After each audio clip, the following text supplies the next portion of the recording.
कहते हैं कि आजकल के मॉडर्न दौर में अगर एक शख्स कमरे में बिल्कुल तन्हा बैठा है तो वो असल में तन्हा नहीं है, बल्कि उसके साथ एक ऐसी ताकत भी उसी कमरे में मौजूद है जो उसके खाने पीने और सोने के साथ साथ हर हरकत पर नजर रख रही है। ना सिर्फ वो उसकी हरकतों पर नजर रख रही है बल्कि वो ताकत उस शख्स से कई काम भी करवाती है। मजे की बात यह है कि इस इनविजिबल पावर को वो शख्स खुद अपने साथ लाया है और वो कोई और नहीं बल्कि उसका अपना स्मार्टफोन है।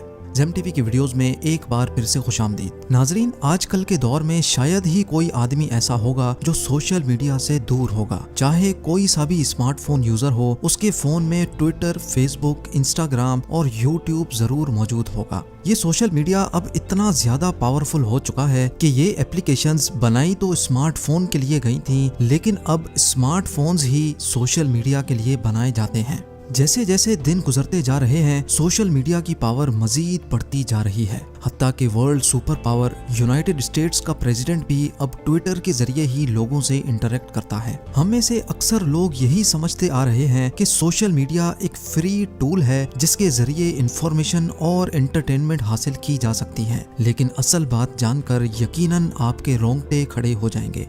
हम इंसान तो सोशल मीडिया को उनके नाम से जानते हैं, लेकिन क्या आपको मालूम है कि ये एप्लीकेशन आपको आपके नाम से नहीं बल्कि एक यूनिक नंबर से जानती है। उनके लिए हर इंसान की पहचान एक नंबर से रखी गई है जिसको अक्सर आईडी भी कहा जाता है। जैसे किसी जेल में कैदियों को एक नंबर से पुकारा जाता है, वैसे ही सोशल मीडिया भी एक जेल की मानिंद है जिसमें हर यूजर को एक यूनिक आईडी से पहचाना जाता है। और हैरत अंगेज तौर पे एक इंसान अपने आप को खुद इतना नहीं जानता जितना सोशल मीडिया ऐप उसको जानती है। इन एप्लीकेशंस को इस्तेमाल करना बिल्कुल मुफ्त क्यों रखा गया है? हर यूजर का डाटा कैसे इस्तेमाल किया जा रहा है और उस डाटा के जरिए कैसे मल्टी बिलियन डॉलर्स बनाए जा रहे हैं? कैसे सोशल मीडिया के पीछे मौजूद रोबोट्स इंसान के इमोशंस को इस्तेमाल कर रहे हैं और कैसे अब ये चीज इतनी ज्यादा आउट ऑफ कंट्रोल हो गई है कि इनको बनाने वाले इंजीनियर्स भी अब इसको रोक नहीं सकते। ये सब और इससे भी ज्यादा आप जान सकेंगे आज की इस वीडियो में। नंबर 1, सबसे पहले हम ये जानते हैं कि सोशल मीडिया एप्लीकेशंस इतनी एडिक्टिव कैसे बनाई जाती हैं। इन कंपनीज की बैकबोन ऐसे लोग होते हैं जो लोगों की अटेंशन अपनी तरफ डाइवर्ट करने के माहिर होते हैं और इनको अटेंशन इंजीनियर्स भी कहा जाता है।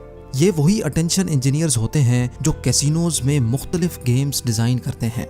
ये इंजीनियर्स इंसानी दिमाग से खेलकर एक ऐसा डिजाइन तैयार करते हैं जिसको एक बार इस्तेमाल करते ही इंसान को उसकी आदत या एडिक्शन होने लगती है। यानी इनका टारगेट होता है कि कुछ भी करना है लेकिन विजिटर को एप्लीकेशन बंद नहीं करने देनी। इंसानी फितरत है कि जब भी कोई हमारी तारीफ करता है तो हमें बहुत अच्छा लगता है। इंसान की इसी फितरत का फायदा उठाकर सोशल मीडिया पर लाइक, हार्ट या थम्स अप का ऑप्शन दिया गया है। जब भी हम अपनी पिक्चर किसी सोशल मीडिया प्लेटफॉर्म पर अपलोड करते हैं तो अपनी तारीफ देखने के लिए या फिर अपनी फोटो पर लोगों का रिएक्शन देखने के लिए हम बार बार फोन को उठाकर देखते हैं। अगर नहीं देखते तो हमें ये मैसेज करके बार बार उकसाया जाता है कि किसी ने आपकी फोटो को लाइक किया है। यानी जब हम अपने फोन से थोड़ा दूर होना चाहते हैं तो हमें एक खास प्लान के तहत वापस उसको उठाने पर उकसाया जाता है। लेकिन क्या आपने कभी ये बात नोटिस की है कि क्योंकि इंसान को अपनी बुराई सुनना बिल्कुल भी पसंद नहीं है, इसी वजह से आपको कई सोशल मीडिया प्लेटफॉर्म पर डिसलाइक या फिर हेट करने का ऑप्शन ही नहीं मिलेगा। जब हम सोशल मीडिया प्लेटफॉर्म्स इस्तेमाल कर रहे होते हैं तो हमें इस बात का जर्रा बराबर भी इल्म नहीं होता कि हमें एक प्लान के तहत प्रोग्राम किया जा रहा है। हमारे ना चाहते हुए भी हमें हमारे इंटरेस्ट की वीडियोस, फोटोज और इवेंट्स दिखाए जाते हैं। ये पूरी कोशिश की जाती है कि हम बस स्क्रॉल करते जाएं और वीडियोस देखते जाएं। इसके साथ साथ इंसान की नेचर ये भी है कि वो हमेशा खुद को दूसरे से कंपेयर करता है और खुद को ज्यादा अच्छा बनाने की कोशिश भी करता है। इसी वजह से खुद को मजीद स्टाइलिश दिखाने के लिए सोशल मीडिया पर फोटो फिल्टर्स इंट्रोड्यूस करवाए गए। यानी रियल वर्ल्ड में चाहे कोई कैसा भी हो, सोशल मीडिया पर बेइंतहा खुश दिखना चाहिए। जब हमारे फ्रेंड्स हमारी लाइफ का सिर्फ वही हिस्सा देखते हैं जिसको हमने फिल्टर्स लगा लगा कर अट्रैक्टिव बनाया होता है, तो वो लोग भी अपनी तारीफ सुनने के लिए हमसे भी ज्यादा अट्रैक्टिव फोटो लगाने की कोशिश करते हैं।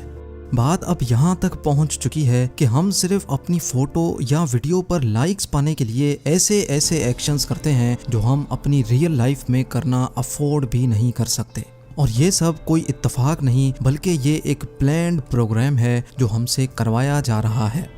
अब यहाँ एक सवाल उठता है कि अगर ऐसा होता भी है तो उससे क्या फर्क पड़ता है, आखिरकार हमारा अच्छा टाइम पास हो जाता है। बिल्कुल सही, वाकई सोशल मीडिया अच्छा टाइम पास करवाता है, लेकिन आपको ये जानकर हैरत होगी कि उनका मकसद भी यही है कि आपका अच्छा टाइम पास होता रहे और आप बार बार उनके प्लेटफॉर्म को विजिट करते रहें।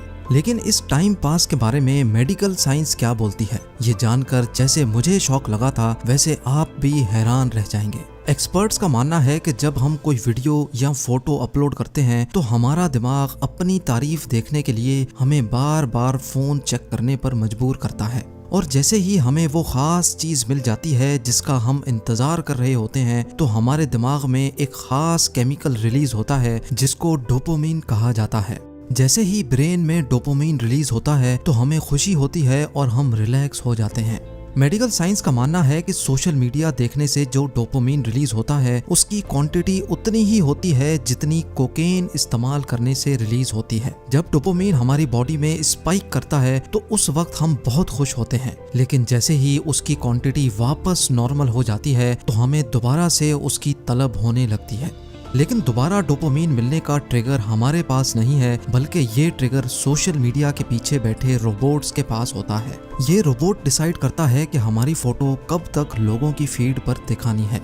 फोटो जब तक हमारे फ्रेंड्स की फीड पर रहेगी तब तक हमें लाइक्स मिलते रहेंगे और अल्टीमेटली हमें डोपामिन भी मिलता रहेगा, और जब हमारी फोटो फ्रेंड्स की फीड से हटा दी जाएगी तब हम वही डोपामिन हासिल करने के लिए एक नई फोटो नए फिल्टर्स के साथ अपलोड करेंगे, और ये सिलसिला ऐसे ही चलता रहेगा। यानी हम असल में एक ऐसे जेल में बंद हो चुके हैं जिसमें ना ही कोई सलाखें हैं और ना ही ऊंची ऊंची दीवारें, लेकिन हम करते वही हैं जो ये टेक कंपनीज हमसे करवाना चाहती हैं।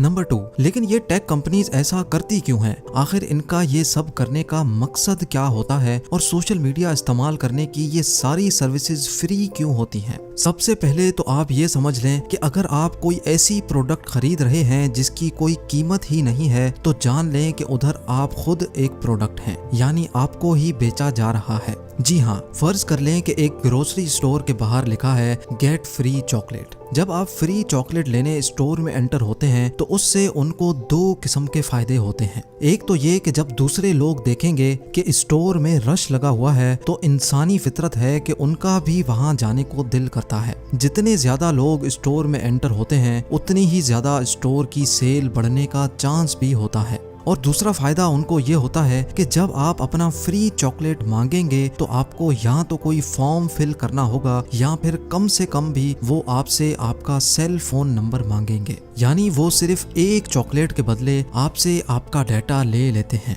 नाजरीन, ऐसा ही कुछ होता है सोशल मीडिया प्लेटफॉर्म्स पर, जहां पर हमसे सारा डाटा लेकर हमें एंटरटेनमेंट के नाम पर उसकी लत लगाई जाती है। हमारा नाम, हमारी age, location, cell phone number और हत्ता के हमारा इंटरेस्ट भी पूछा जाता है। हम कहाँ जाते हैं, किसके साथ जाते हैं, कौन से रेस्टोरेंट में खाना पसंद करते हैं और कौन सी मूवीज देखते हैं, इन सारी चीजों का डाटा इस्तेमाल करके हमें हमारे इंटरेस्ट के हिसाब से एडवर्टाइजमेंट्स दिखाई जाती हैं। इन एप्लीकेशंस के पीछे मौजूद हजारों नहीं लाखों सुपर कंप्यूटर्स रियल टाइम में यही डिसाइड कर रहे होते हैं कि इस वक्त हमें कौन सी वीडियो दिखाई जाए ताकि हम उसमें घुसते चले जाएं। गलती से भी कोई फोटो लाइक हो जाए तो ये आर्टिफिशियल इंटेलिजेंट रोबोट्स हमें उससे रिलेटेड वीडियोस और फोटोज दिखाना शुरू कर देते हैं। हम जितना ज्यादा टाइम इन एप्लीकेशंस पर गुजारते जाएंगे उतना ही ज्यादा उनको फायदा होता जाएगा। नंबर 3, एक नई बीमारी। मेडिकल एक्सपर्ट्स ने पिछले कई सालों में एक अजीब सी बीमारी नोटिस की है और इस बीमारी को सोशल मीडिया डिप्रेशन का नाम दिया गया है।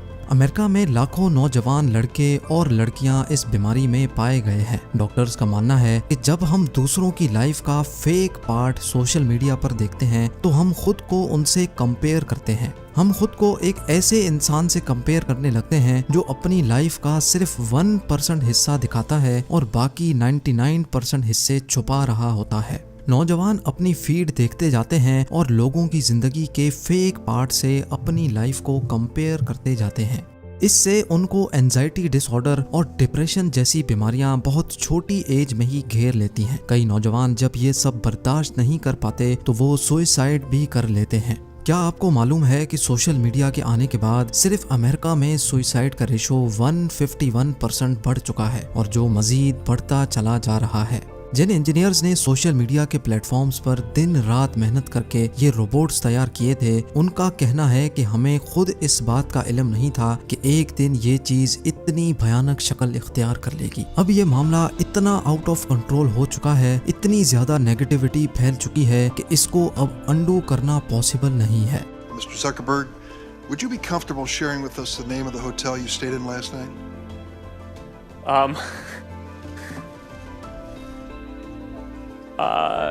No. If you've messaged anybody this week, would you share with us the names of the people you've messaged? Senator, no, I would probably not choose to do that publicly here. उम्मीद करता हूँ GeM TV की इस video से आपको थोड़ा ही सही पर फायदा जरूर होगा। आप लोगों के प्यार भरे कमेंट्स का बेहद शुक्रिया। मिलते हैं अगली शानदार वीडियो में।